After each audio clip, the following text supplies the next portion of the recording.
रामानुजन का जन्म 22 दिसंबर 1887 को भारत के दक्षिणी भूभाग में स्थित कोयम्बटूर के इरोड नाम के गांव में हुआ था। वह पारंपरिक ब्राह्मण परिवार में जन्मे थे। इनकी माता का नाम कोमलता मम्मल और इनके पिता का नाम श्रीनिवास अयंगर था।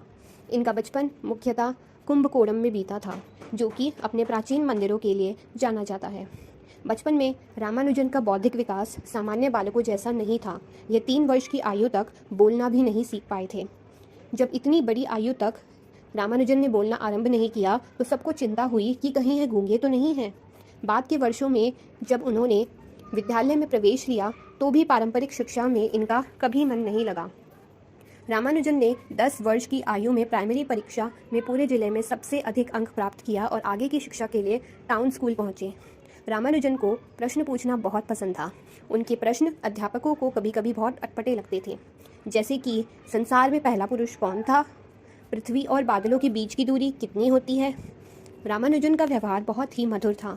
इनका सामान्य से कुछ अधिक स्थूल शरीर और जिज्ञासा से चमकती आंखें इन्हें एक अलग ही पहचान देती थी। इनके सहपाठियों के अनुसार इनका व्यवहार इतना सौम्य था कि कोई इनसे नाराज हो ही नहीं सकता था। विद्यालय में इनकी प्रतिभा ने दूसरे विद्यार्थियों और शिक्षकों पर छाप छोड़ना आरंभ कर दिया। इन्होंने स्कूल के समय में ही कॉलेज के स्तर के गणित को पढ़ लिया था। एक बार इनके विद्यालय के प्रधानाध्यापक ने यह भी कहा था कि विद्यालय में होने वाली परीक्षाओं के मापदंड रामानुजन के लिए लागू नहीं होते हैं। हाई स्कूल की परीक्षा उत्तीर्ण करने के बाद इन्हें गणित और अंग्रेजी में अच्छे अंक लाने के कारण सुब्रमण्यम छात्रवृत्ति मिली और आगे कॉलेज की शिक्षा के लिए प्रवेश भी मिला। आगे एक परेशानी आई। रामानुजन का गणित के प्रति प्रेम इतना बढ़ गया था कि वे दूसरे विषयों पर ध्यान ही नहीं देते थे। यहाँ तक कि वे इतिहास, जीव विज्ञान की कक्षाओं में भी गणित के प्रश्नों को हल किया करते थे। नतीजा यह हुआ कि 11वीं कक्षा की परीक्षा में वे गणित को छोड़कर बाकी सभी विषयों में फेल हो गए और परिणाम स्वरूप उनको छात्रवृत्ति मिलनी बंद हो गई। एक तो घर की आर्थिक स्थिति खराब और ऊपर से छात्रवृत्ति भी नहीं मिल रही थी। रामानुजन के लिए यह बड़ा ही कठिन समय था। घर की स्थिति सुधारने के लिए इन्होंने गणित के कुछ ट्यूशन तथा खाते बही का काम भी किया। कुछ समय बाद 1907 में रामानुजन ने फिर से 12वीं कक्षा की प्राइवेट परीक्षा दी और अनुत्तीर्ण हुए और इसी के साथ इनके पारंपरिक शिक्षा की इतिश्री हो गई। विद्यालय छोड़ने के बाद का 5 वर्षों का समय इनके लिए बहुत हताशा भरा था। भारत इस समय स्वतंत्रता की बेड़ियों में जकड़ा था। चारों तरफ भयंकर गरीबी थी।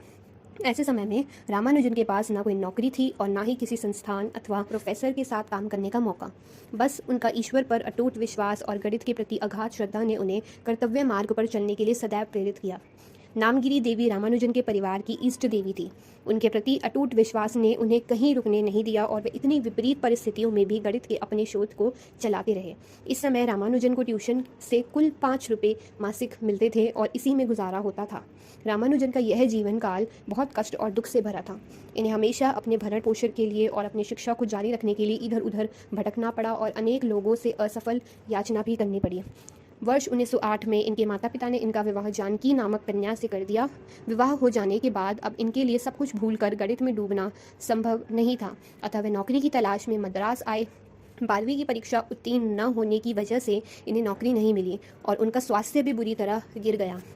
अब डॉक्टर की सलाह पर इन्हें वापस अपने घर कुंभकोणम लौटना पड़ा। बीमारी से ठीक होने के बाद वे मद्रास आए और फिर से नौकरी की तलाश शुरू कर दी।